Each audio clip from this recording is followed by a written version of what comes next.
Jagatsinghpur DRDA कार्यालय महिला washroom secrete camera उद्धार घटना तीर्तोल एसडीपीओ अजय कुमार दास कहते एक 4 जणिया टीम गठन करा प्रारंभिक तदंतरू साइबर टीम स्पॉट विजिट करने सहित सिक्रेट कैमेरा को जबत करा कैमेरार साइबर डिजिटल इन्वेस्टिगेशन रिपोर्ट आसला परे घटनार प्रकृत सत्यासत्य सामना को आसीपर जी दोषी ता विरोध में निश्चित कार्यानुष्ठान ग्रहण करा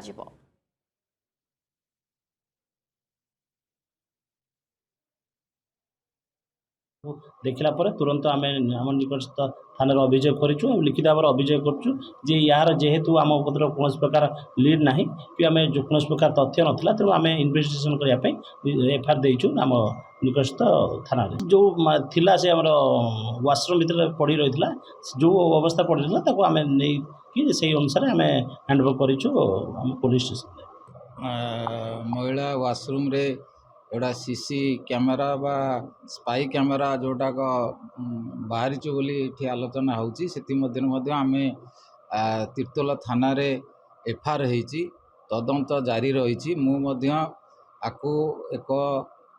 निंदा बोली घोषणा करुच्ची से दुखित मोर जेहेतु ऑफिस रे जिला परिषद ऑफिस रे एभली घटना करछि दुखित।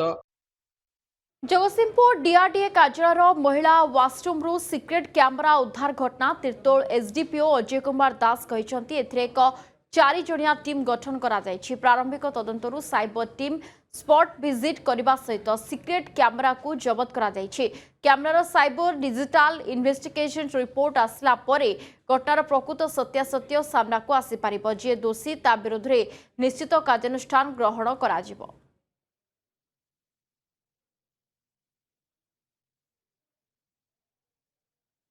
देखला पर तुरंत आम आम निकटस्थ थाना अभियोग करूँ लिखित भाव अभियोग करुँ जे यार जेहेतु आम कौन प्रकार लीड ना कि आम कौन प्रकार तथ्य नाला तेणु आम इन्वेस्टिगेशन करने एफआईआर देचु आम निकटस्थ थाना जो थिला से आमर वाशरूम भितर पड़ी रही जो अवस्था पड़ी रही आम नहीं से अनुसार आम हैंडओवर करूँ पुलिस स्टेशन महिला वाशरूम रे एटा सीसी कैमेरा बा स्पाई कैमेरा जोटाक बाहरी बोली आलोचना होची आम तीर्तोल थाना रे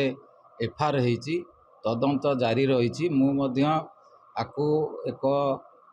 निंदा बोली घोषणा करुच्ची से दुखित मोर जेहेतु ऑफिस रे जिला परिषद ऑफिस रे एभली घटना करछि दुखित।